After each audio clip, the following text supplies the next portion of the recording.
Well, it's good, my people, man. It's your boy Flan Speaks back, man.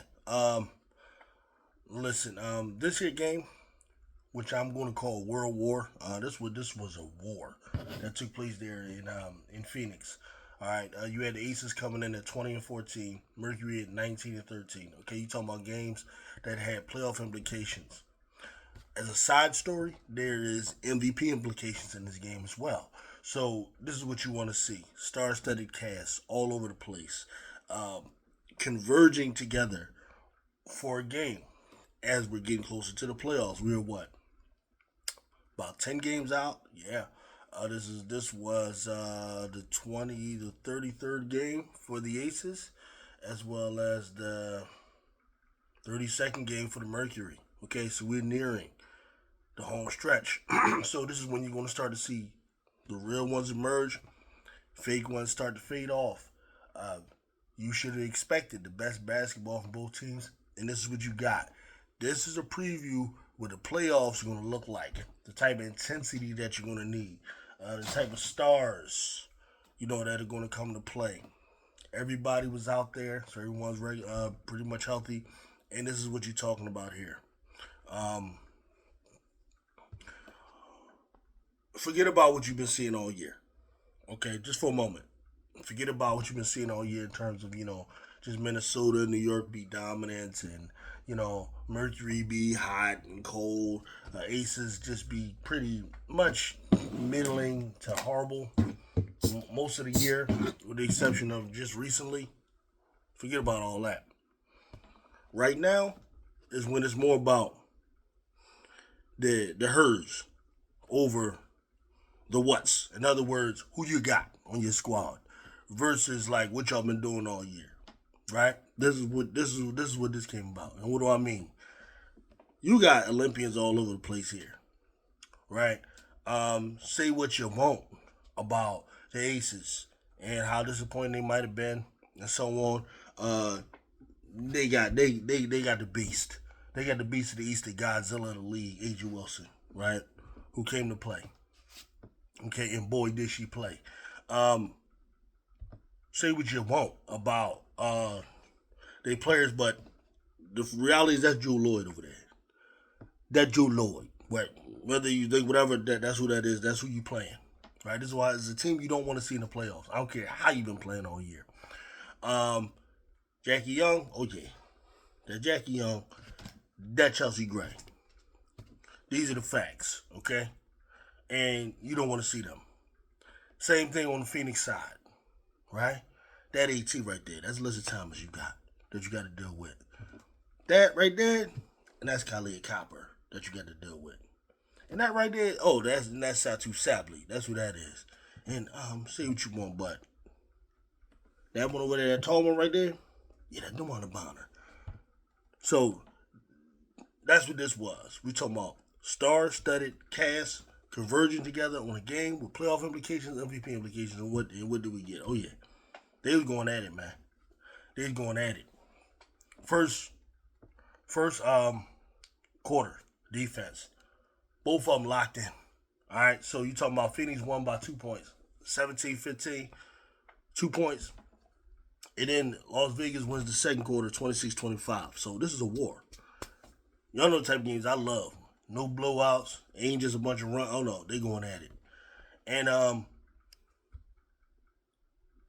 what's crazy is when we point out the team stats, nothing really stands out that much.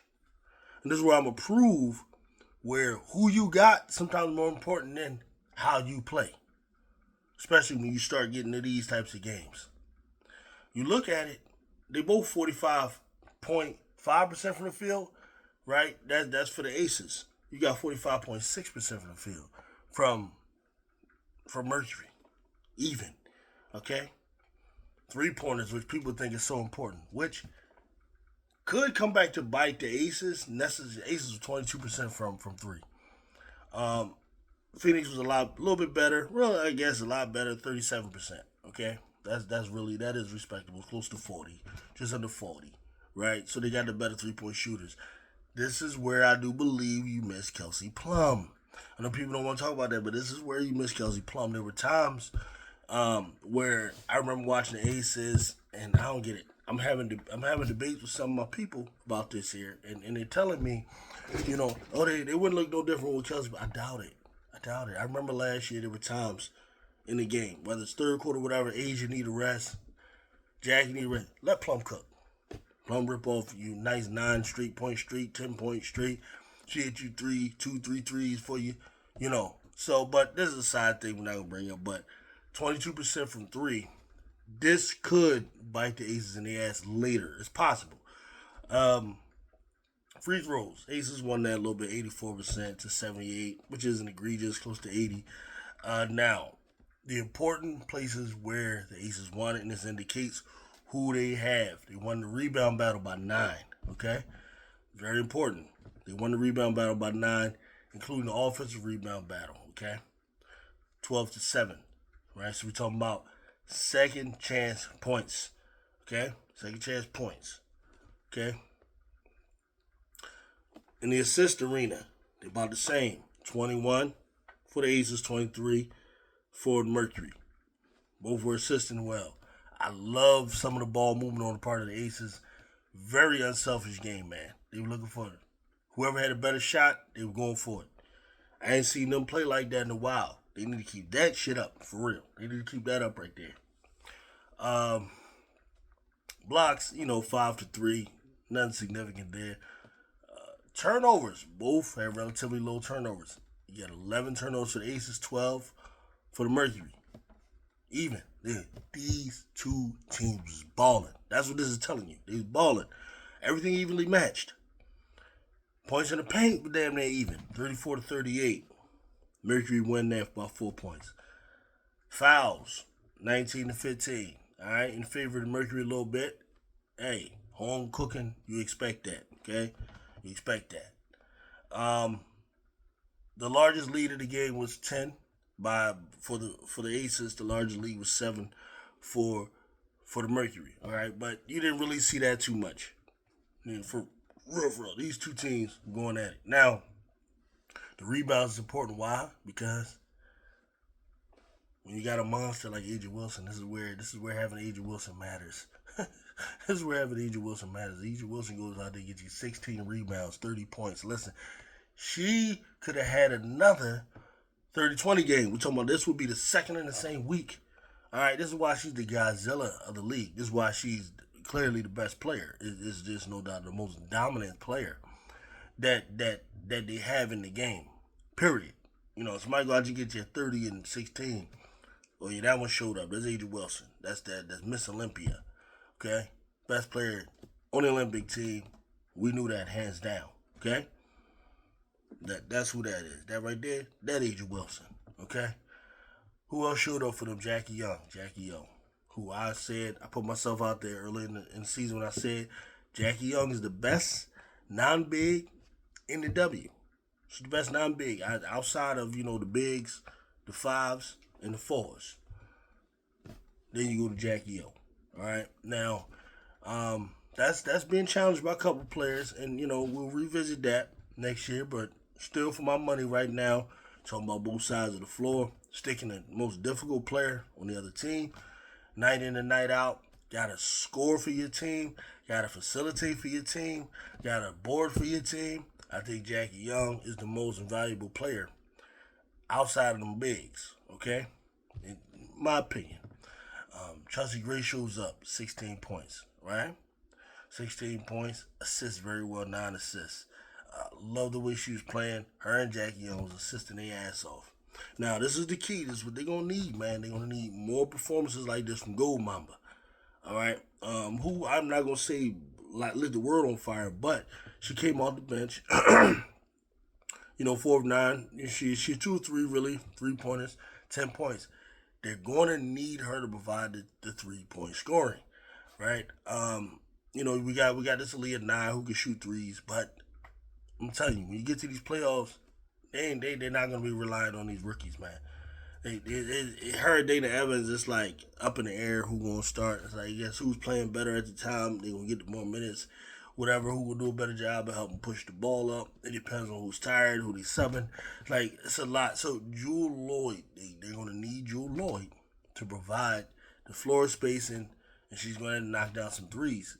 That's so damn important. Yeah, Kirsten Bell, she comes out there. That's another 3-point shooter, but she inconsistent. She goes out there and misses 3 of them.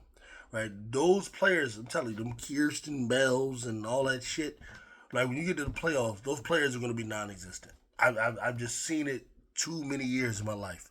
Okay, them role players, when you get to those games, now they'll be once in a while they'll show up, right, and then you'll shoot the lights out as a team, and you'll maybe win a series. You win a game in a series, but by and large, for the Aces to do what they got to do to win, you need Jewel Lloyd. You need Jewel Lloyd, man. That's who you can be counting on. You need Jackie. You need Chelsea Gray to be hitting them shots, right? You need Jackie O. Okay, Alyssa Smith was alright. She's here, no there. I don't know. I would be looking. We get into that, right? You're gonna need her this year. On the side of the Mercury, it showed up a lot. Alyssa Thomas had typical Alyssa Thomas game, 15 points. She's not the most prolific scorer. That's not. She assisted well, 9 assists. That's about her average. I thought she played some really good defense at times. Now, you're not going to stop Aja Wilson, but I felt like there was some good plays she had in there that were good. Now, the board is saying she's a -7, which is kind of crazy, kind of surprising to me. The team only lost by 3 points, and they're saying she's a -7. I don't know. I got to look at that again. Sometimes it's the matchup. Who you again? If you're sticking Aja Wilson, it's hard to be a plus anything, And I know she wasn't matched up with Aja all night, but there were times where she was.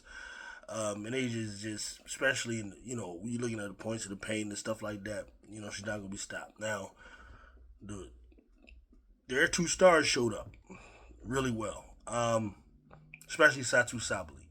All right. 10 of 16 from the floor. Excellent. She hit 3 out of 7 from 3.